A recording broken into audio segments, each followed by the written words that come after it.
Shri Maheshwari times के सभी पाठकों और श्रोताओं को श्रद्धा कटाने उदयपुर का नमस्कार। बात हम सबकी। धीरे से अपनी आंखें बंद करें, अपना ध्यान अपने हृदय पर लाएं और एक पल के लिए विचार करें कि मैं कौन, मेरा वास्तविक अस्तित्व क्या है, और विचार की गहराइयों में उतरिए कि मैं कौन हूँ।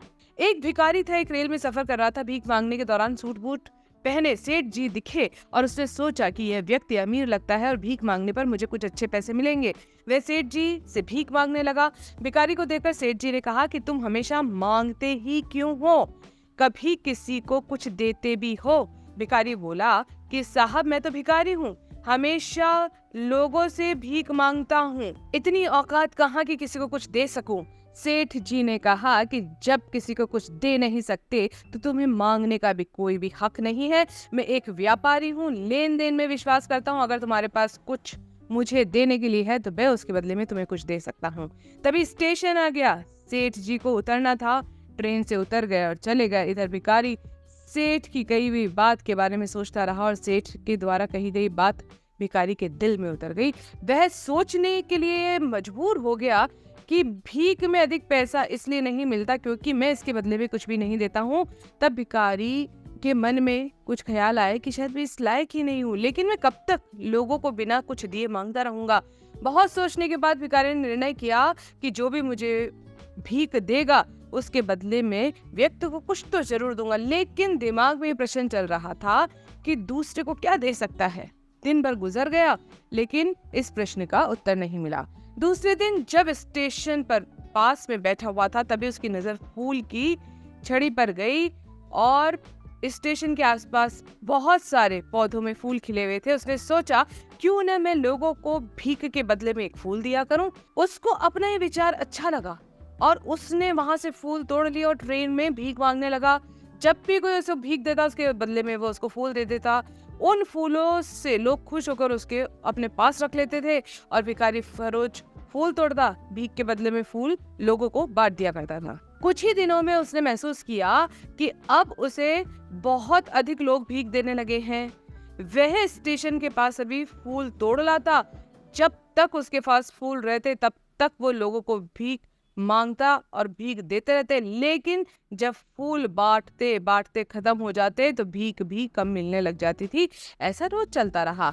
एक दिन जब वह भीख मांग रहा था तो उसने देखा कि सेठ जी ट्रेन में बैठे हैं। उसकी वजह से भीख के बदले में फूल देने की प्रेरणा जागृत हुई थी। परंतु अब सेठ के पास गया, भीख मांगने लगा।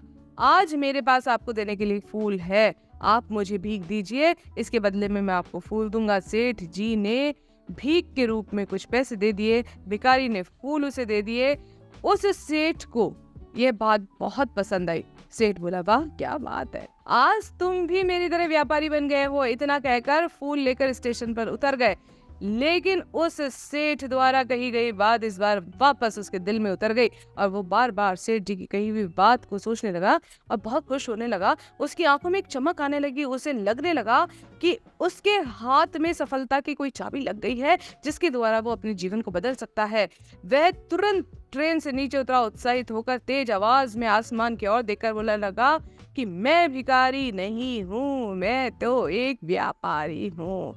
मैं भी उस सेठ जैसा बन सकता हूँ, मैं भी अमीर बन सकता हूँ।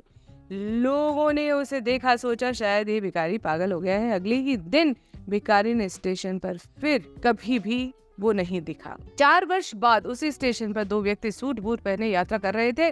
दोनों ने एक दूसरे को देखा। उनमें से एक ने दूसरे को हाथ जोड़कर प्रणाम किया और पूछा, क्या आपने मुझे पहचाना? दूसरा व्यक्ति बोला, नहीं तो, शायद हम पहले कभी मिले हैं या पहली बार मिल रहे हैं। पहला व्यक्ति, सेठ जी, आपको याद नहीं कि हम पहली बार नहीं बल्कि हम तीसरी बार मिल रहे हैं। दूसरा व्यक्ति बोला, मुझे याद नहीं। वैसे हम पहली बार 2 बार कहाँ मिले? हम पहले बार इसी ट्रेन में मिले हैं। मैं वही भिखारी हूँ जिसको आपने पहली मुलाकात में बताया था कि जीवन में कुछ करना चाहते हो, तो दूसरी मुलाकात में बताया था कि मैं वास्तव में कौन हूँ।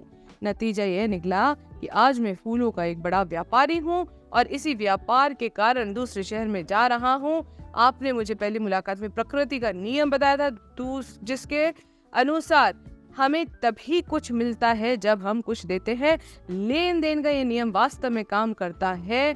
मैंने यह बहुत अच्छी तरह से महसूस किया है, लेकिन मैं खुद को हमेशा भिखारी समझता रहा। ऊपर उठकर मैंने कभी सोचा ही नहीं, यदि आप से दूसरी मुलाकात नहीं हुई होती तो शायद मैं एक व्यापारी नहीं बन पाता, भिखारी ही रह जाता। स्वीकार करने की कला जीवन है। हमें बिना व्यथित हुए परिस्थितियों में अनुसार सतत समायोजन सीखना है। कोई भी व्यक्ति परिपूर्ण नहीं है। हम अपनी कमियों के साथ एक दूसरे से टकरा रहे हैं। यदि यह पूर्णता चाहते हैं तो हमें पहले स्वयं से प्रश्न करना चाहिए कि मैं क्या पूर्ण हूँ। जो स्वयं को स्वतंत्र मानता है वह स्वतंत्र है, और जो स्वयं को बंधा हुआ मानता है वह बंधा हुआ ही है। यह प्रसिद्ध उक्ति सत्य है। जैसा हम स्वयं के बारे में सोचते हैं वैसे ही हम बन जाते हैं। जय श्री कृष्ण। जय महेश।